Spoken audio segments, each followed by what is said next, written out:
Jadi mungkin domestic borrowing adalah lebih efektif walaupun nilai faedah lebih tinggi, dan kadar wang itu akan balik kepada institusi keuangan kita, dan tentunya kita membantu institusi keuangan yang ada pada negara kita. Tuan Yang Dipertua Ahli yang berhormat daripada Bagan Datuk menyebut beberapa angka, tetapi tidak ada bukti tertulis angka-angka ini. Kononnya hutang dulu lebih banyak daripada hutang sekarang.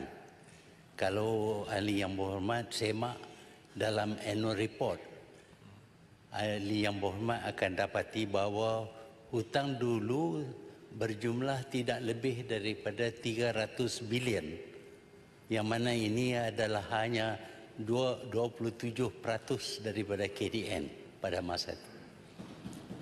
Ini boleh dilihat dalam laporan-laporan tahunan pada tahun 1980 dan 1990. Itu angka yang sebenar. Kalau ahli yang berhormat boleh tunjuk angka yang berlainan, saya sangat berterima kasihlah, kerana bermakna saya tak betul. Tetapi saya ada di situ selama 22 tahun. Sedikit sebanyak tahulah tentang angka-angka pertumbuhan, keuangan, hutang. Tak pernah kita hutang 42 bilion sekali. Tak pernah. Kalau ada bukti, sila tunjuk. Dan tak pernah kita ada jumlah hutang lebih daripada 101 trilion ringgit. Perkataan trilion itu pun kita tak pernah dengar. Tetapi sekarang ini kita dengar kita hutang lebih daripada 1 trilion ringgit. Saya tak tahulah kalau 1 trilion ringgit itu kurang daripada 300 bilion ringgit. Yang tu saya tak tahu. Tapi pada saya lah, itu 300 bilion tu kuranglah daripada 1 trilion ringgit. Terima kasih. Soalan tambahan dari belah sini? Tak ada? Speaker. Ya, silakan.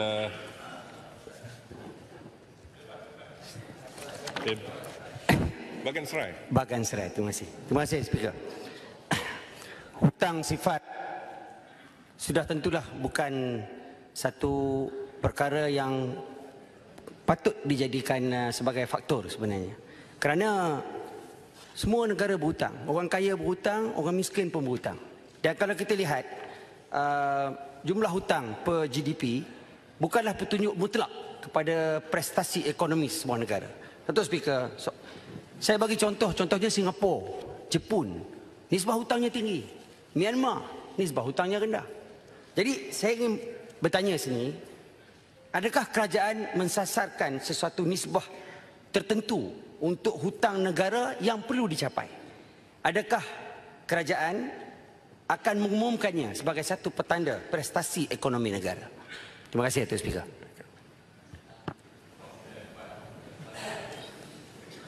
Tuan Yang Betul, sebenarnya hutang oleh kerajaan mempunyai ceilingnya. Tidak boleh lebih daripada ceiling.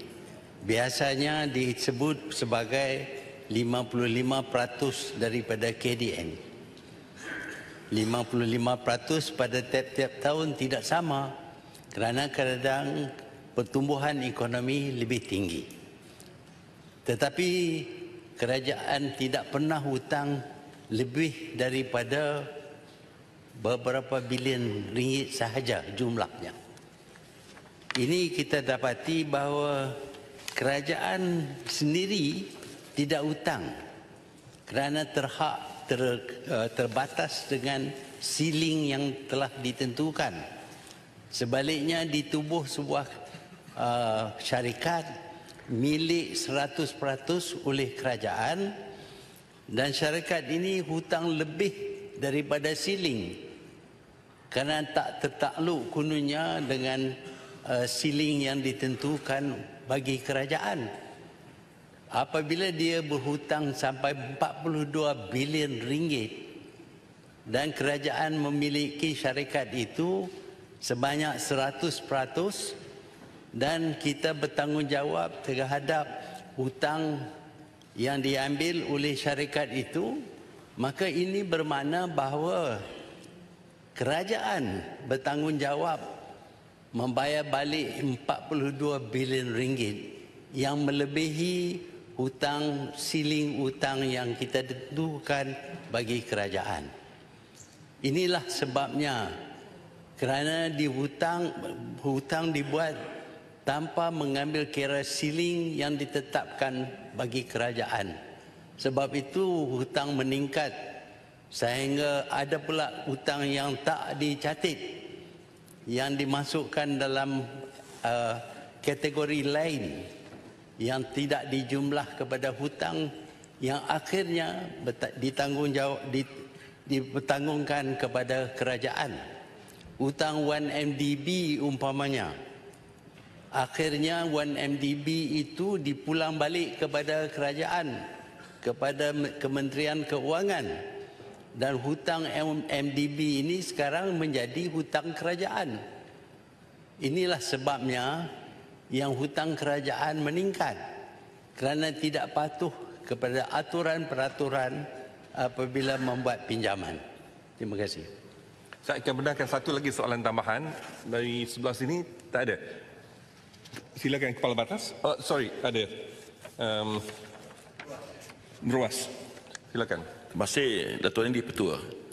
Memandangkan penubuhan syarikat-syarikat kerajaan yang meminjam wang berbilion-bilion ringgit untuk menjalankan sesuatu projek, saya nak tahu polisi kerajaan baru sama ada semua wang pembangunan akan dimasukkan melalui bajet setiap tahun atau kerajaan masih membenarkan syarikat GLC ataupun syarikat yang ditubuhkan oleh kerajaan untuk meminjam duit dan menggunakannya dengan bebas tanpa melalui parlimen.